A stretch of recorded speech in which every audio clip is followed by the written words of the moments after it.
Bonjour et bienvenue dans cette vidéo sur les malentendus autour de l'amour. Qu'est-ce qui fait que dans une relation où je donne beaucoup, l'autre me reproche de ne pas assez l'aimer? Qu'est-ce qui fait que, lorsque mon entourage me prodigue de nombreux soins, je n'ai pourtant pas le sentiment d'être aimé? Qu'est-ce qui fait qu'un enfant qui a été choyé par ses parents peut grandir et, une fois à l'âge adulte, leur reprocher de ne pas l'avoir aimé? Pour répondre à ces questions, je vous propose de nous appuyer sur 2 livres. Le premier s'appelle Les 5 langages de l'amour, il a été écrit par l'américain Gary Chapman. Et le second s'appelle Si je m'écoutais, je m'entendrais, écrit par le psychologue français Jacques Salomé. Dans Les 5 langages de l'amour, Gary Chapman nous explique que chacun d'entre nous, à partir de l'âge de 8 ou 9 ans, devient particulièrement sensible à un type d'attention en particulier. Et que s'il ne reçoit pas ce type d'attention régulièrement, il développe le sentiment d'être mal aimé, même si les personnes de son entourage lui prodiguent de nombreuses autres sortes d'attention. Gary Chapman appelle cela les langages de l'amour. Il en cite 5, les cadeaux, les services rendus, les moments de qualité passés avec la personne, les compliments et les gestes affectueux. Dans son livre, Gary Chapman développe de nombreux exemples de malentendus autour de ces types d'attention.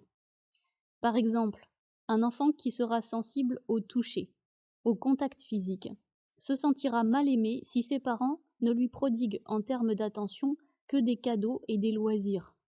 Pour se sentir aimé, cet enfant a besoin d'être caressé, de recevoir des bisous, de chahuter régulièrement avec ses parents. Si ses parents lui offrent des cadeaux, passent du temps avec lui ou lui proposent de l'aide dans ses projets, cet enfant appréciera ces types d'attention.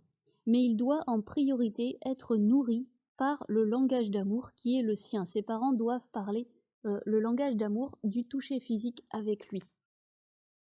Jacques Salomé, dans son livre Si je m'écoutais, je m'entendrais, nous propose un autre type d'attention auquel nous pouvons être sensibles et dont nous pourrions avoir besoin en priorité pour nous sentir aimés. Il nous raconte l'histoire d'une femme qui a été élevée par des parents qui ne lui posaient jamais de questions, qui avaient l'air indifférents. Ses parents ne prenaient jamais la peine de lui demander comment s'était passée sa journée d'école, comment elle avait vécu tel ou tel événement, comment elle se sentait, et elle avait pris cela pour du rejet de leur part.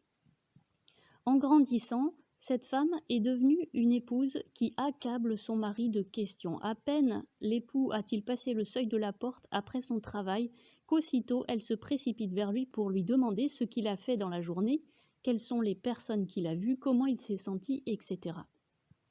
Cette femme ne comprend pas qu'elle tombe dans un des pièges relationnels les plus fréquents. Elle croit que son mari est comme elle, qu'il vit les choses de la même manière et qu'il a besoin du même type d'attention qu'elle. Donc elle lui donne ce qu'en réalité elle voudrait recevoir. Elle croit donner de l'amour, mais en réalité elle fait des demandes à son mari.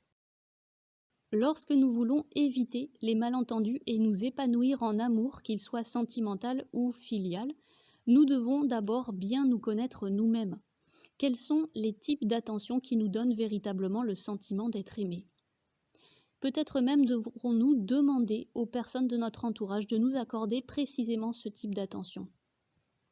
Et le corollaire de ce principe, c'est aussi que nous devons apprendre à connaître les autres. Quels sont les types d'attention qui touchent particulièrement les personnes de mon entourage? Est-ce que j'ai tendance à rendre service là où les personnes voudraient des compliments et des encouragements? Est-ce que j'ai tendance à me montrer affectueux sur le plan tactile, mais que je ne prends pas le temps de passer des moments de qualité avec les personnes qui m'entourent?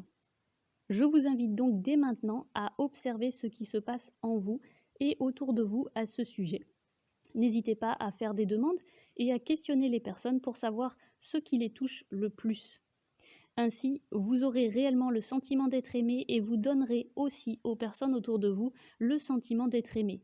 Si cette vidéo vous a paru éclairante, vous pouvez dès maintenant cliquer sur le pouce levé ou vous abonner en cliquant sur le bouton s'abonner et en activant la clochette des notifications. Si vous avez des commentaires, vous pouvez les laisser en bas de la vidéo ou m'écrire sur coreliaformation@gmail.com. Sur ce, je vous souhaite une excellente semaine et de très belles expériences dans vos rapports humains. À bientôt!